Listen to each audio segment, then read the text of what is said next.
මූද හිටියම නිදහසක් දැන්නවද ගොඩක්? දැන්නවා. නම් මොකද්ද? තරංග ලක්මාල්. කාත් එක්කද මේ ඇවිල්ලා ඉන්නේ? තනියෙන් ආවා. තනියෙන් ආවේ. අන්න කොල්ලෙක් තනියෙන් ඇවිල්ලා මූද දිහා බලාගෙන නිදහසේ මූදේ අසිරේ විදිනවා. මෙහෙම විදින්නේ එක්කෝ තව කවුරුත් හිටියේ නැද්ද එක්කන් එන්නේ? නෑ. කලින් ඉඳලම නැද්ද එක්කින්? ඉඳලා තියා. හොඳයි. අපි හැමෝටම ඉතින් තනිකම කොයිලාකාරී දැනෙනවනේ. ඇයි ඉතින් අද ආවේ නැත්තේ? එයා ගිහිල්ලා යන්න. දාලා ගිහිල්ලා. දාලා ගිහිල්ලා. ඒ කියන්නේ මොකක් හරි හේතුවක් තියෙන්න එපා යන්න. යාට ගොඩක් ආදරේ කරාද ඔයා? ඒත් ඇයි එයා ගියේ?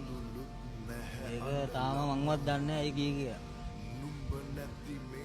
සමහරක් වෙලාවට අපි කතා කරද්දී මිනිස්සු දිහා බලද්දී ඒ හිතන දේ නෙමෙයි ඒ මිනිස්සුන්ගේ හදවතේ තියෙන්නේ. ආදරය කියන්නේ ඒ තරම් ලස්සන දෙයක්ද? සුන්දර නැති දෙයක්ද? සුන්දර දෙයක්. සුන්දර දෙයක්. ඒත් ආදරෙත් එක්ක අපි වෙලාවකට එකතු වෙලා ඉන්නවා සමහරක් වෙලාවට තනියනවා නේද? එහෙම තමයි ජීවිතේ.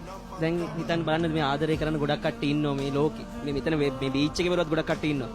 මොකද හිතන්නේ මේ කට්ටියකට මොකද්ද කියන්න තියෙන ආදරය කරන කට්ටියට? ආදරේ කට්ටියට කියන්න තියෙන ඉතින් වෙනස් නොවි සදාම ආදරේ ගන්න කියලා තමයි. ඔයා කැමති නම් මගේ ප්‍රශ්නයක් අහන්නද? ඔයාට කොච්චර ආදරේ කරාද? ඒක කියා ගන්න බැරි තරම්. ඒක මෙහෙමයි කියලා කියන්න බෑ. දැන් සමහරක් විට මේ ප්‍රෝග්‍රෑම් එක එයා බලාගෙන ඇති. හරිද? ඔයාට මොකද යාර කියන්න තියෙන්නේ? එයාට කියන්න තියෙන ඉතින් ඉන්න තැනක සතුටින් ඉන්න කියලා. ආයිමත් ඔයා ගාවට එන්න ඕනේ කියලා එයාට කියන්නේ නැද්ද? එන්න ඕනි කියලා කියනවා. කියන්නවත් තාම මම එයාව දැක්කවත් නෑ. දැන් අවුරුදු 4ක් වෙනවා. ඒ අවුරුදු 4ෙම ඔයා තනියම ඉන්නේ. ඔව්. මායි පුතයි.